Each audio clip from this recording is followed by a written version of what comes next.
You're listening to Keeping It 100 with Mel and Bruce, sponsored by the 100 Black Men of Las Vegas. My name is Mel Tillar. I'm your host.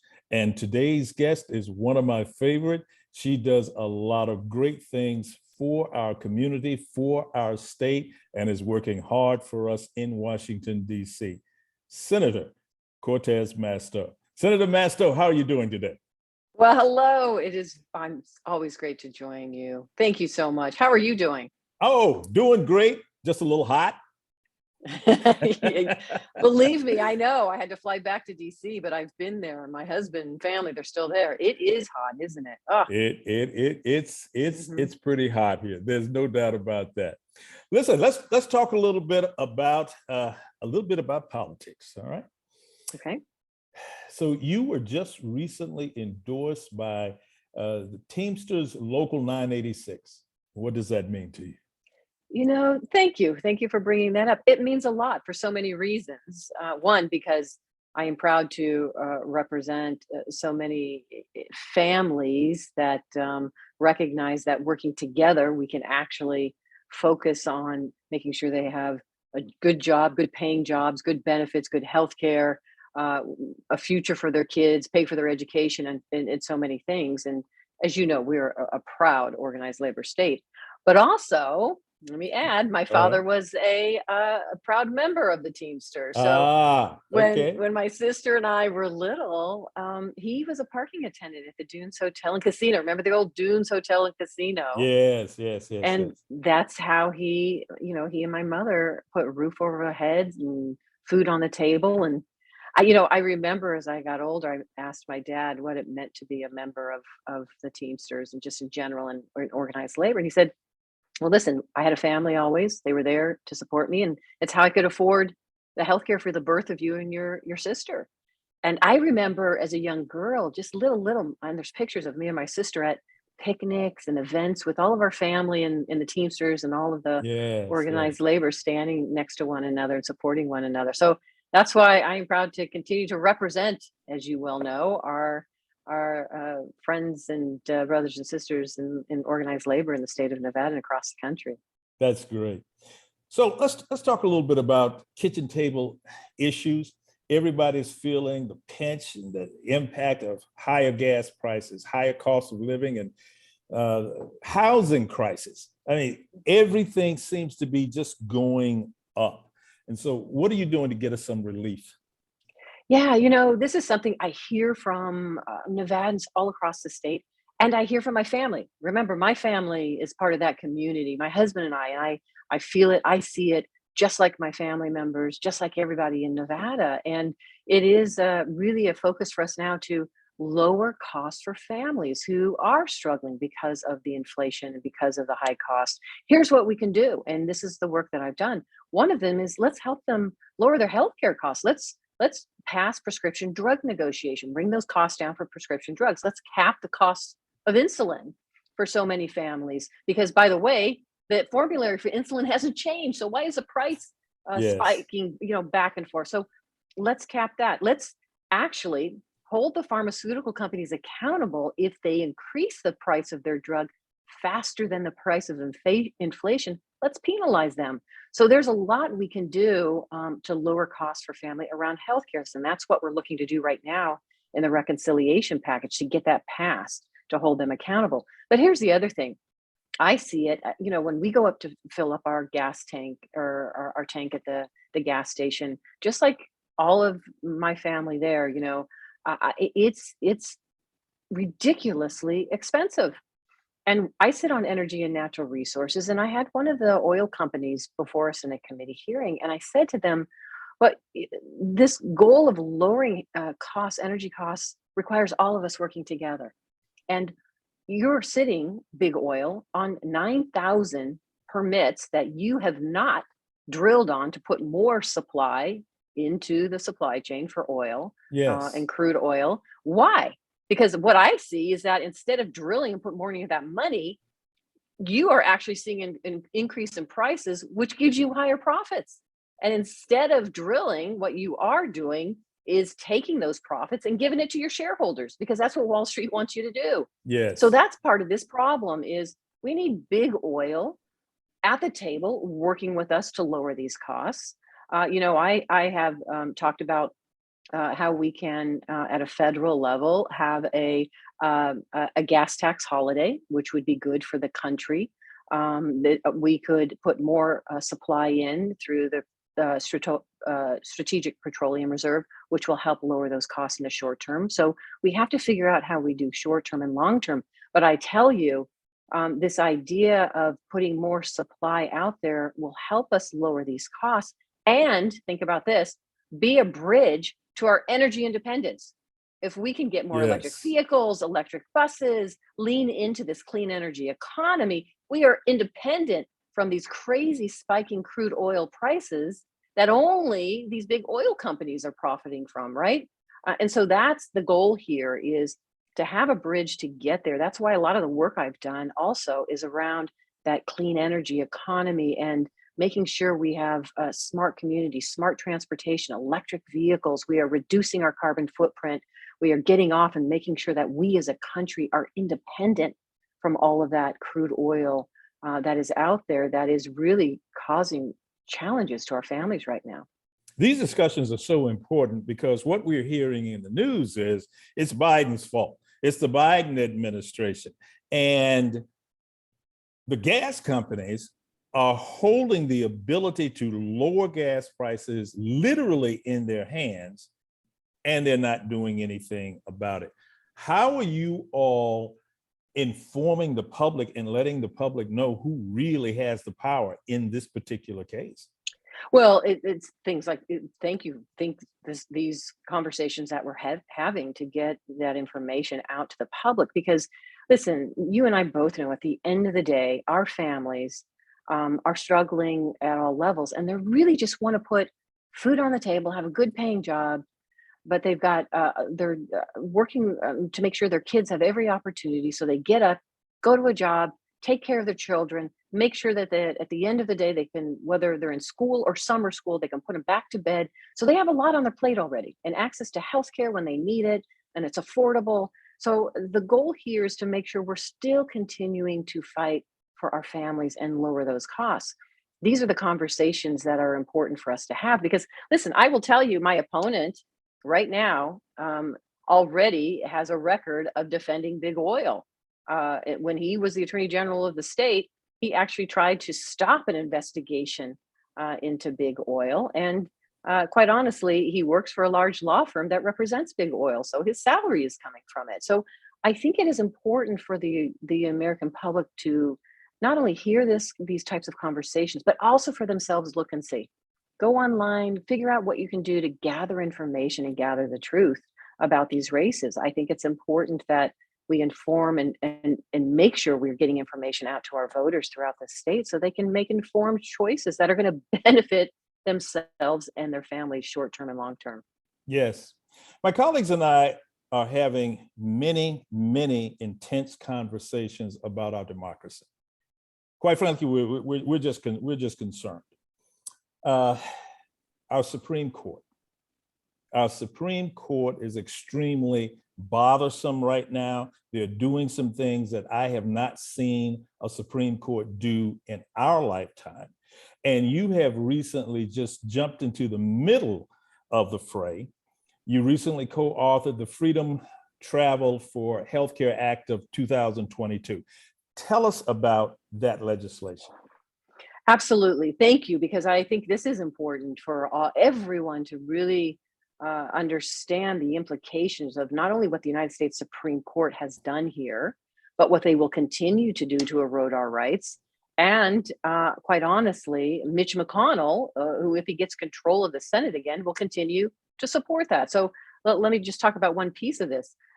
They recently, the United States Supreme Court, actually repealed Roe versus Wade. This is a piece of legislation that we all know for the last 50 years we have been able for women to really have freedom around the reproductive rights and to make these decisions on their own based on what is important for them, their families, their loved ones, and their doctors to be in the room. What the Supreme Court has said is no more federal level Roe versus Wade, no more rights for women at a national level. We're going to send it back to the states and let your elected representatives in those states decide what is right for you as women. Now, think about this, Mel. So the day after, when that decision that repealed Roe versus Wade was passed, the day after that, there were daughters and granddaughters waking up with less rights than their mothers and grandmothers had, because we Yes. had that for the last 50 years. Yes. And so what is happening now is, thank goodness our state is a pro-choice state, because we codified Roe versus Wade via a referendum in the 90s. But that will not stop if Mitch McConnell gets his way and he takes control of the Senate and my opponent wins.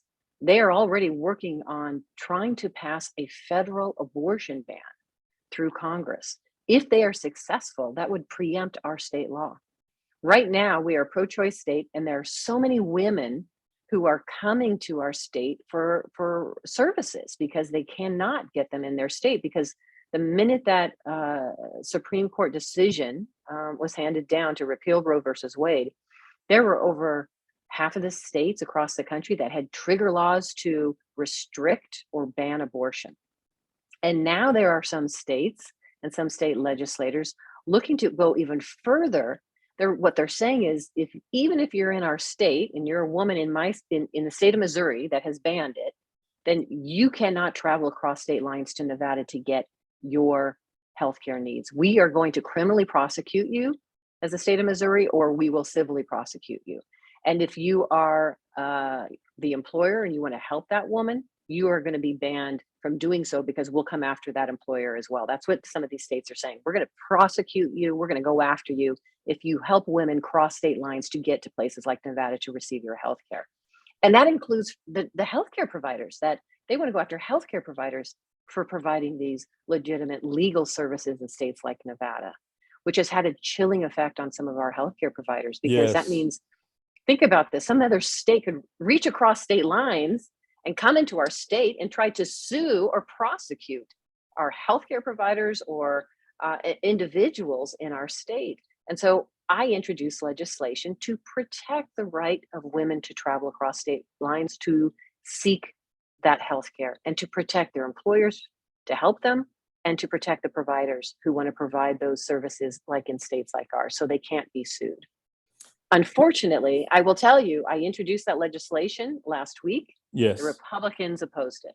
They were opposed to even allowing women to freely travel across this country and travel into the state of Nevada to get services. That's how crazy and radical that some of these the Republicans have become. And it's not just, I will tell you what I see in my opponent and so many, it's not even the traditional, what I've seen Republicans in the past, because there are Republicans in our state who support a woman's right to choose. Yes. This really isn't a partisan issue. There are women and men, both Republican, nonpartisan, Democrats, you name it, who support the right of women to choose. But you're having some of these radical, extreme, far right elected individuals who want to take that away.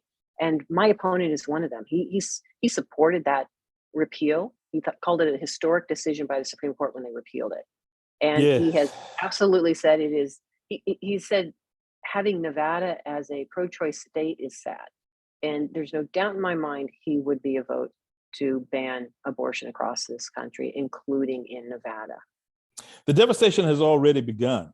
There's an example, and I'm sure you've heard of this, 10-year-old child in Ohio became pregnant, was abused. Obviously, 10 years old, you are way too young for any kind of consent.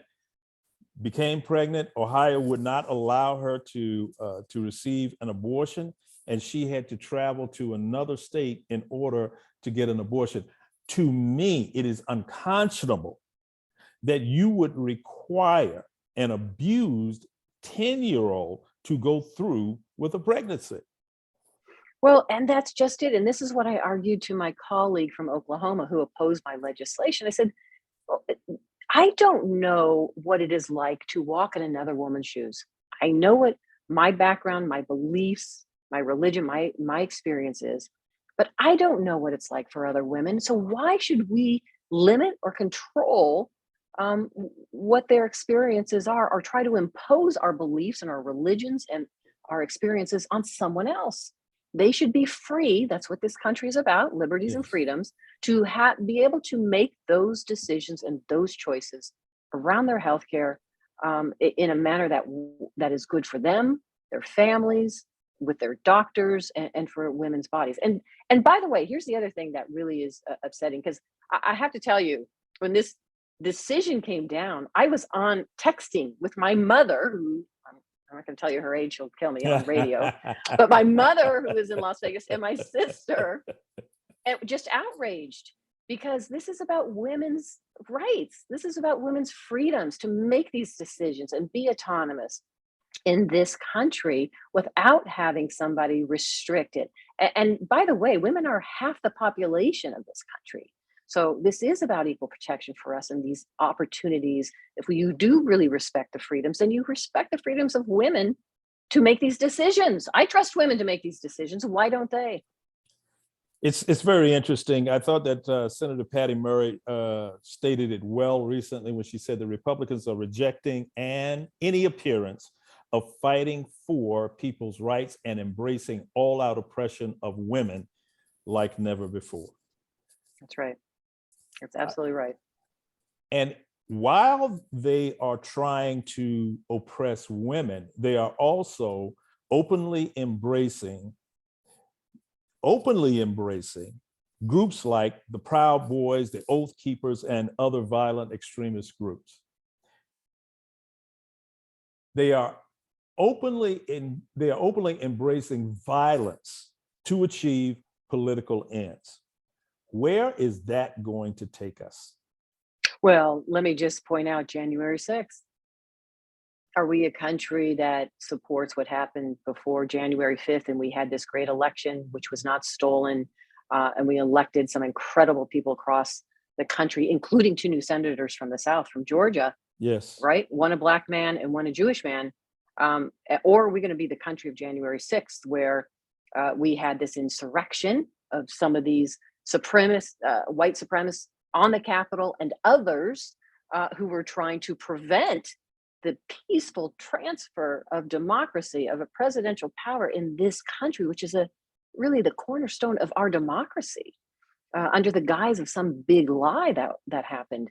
Yes. And by the way, again, individuals who are elected to office or running for office who believe in that big lie or continue to peddle those conspiracies should be held accountable and called out. That's my opponent, again, is one of them. And that's why I think these January 6th commission hearings are so important, because they're bipartisan, but they're bringing the truth to the public so the public can see what is going on and have a better understanding of the challenges we face, and know that at the end of the day, our elections matter. Who we elect to office matters. Are we going to have somebody that's going to defend the Constitution, defend our democracy, and stand up united like our state has done in the past? Or are we going to allow these radical extremists to get up there and peddle lies and conspiracy theories so that they can gain control for their own personal or political benefit? I'm so thankful for your time. I know that you are extremely busy. What would you like to leave our listeners with?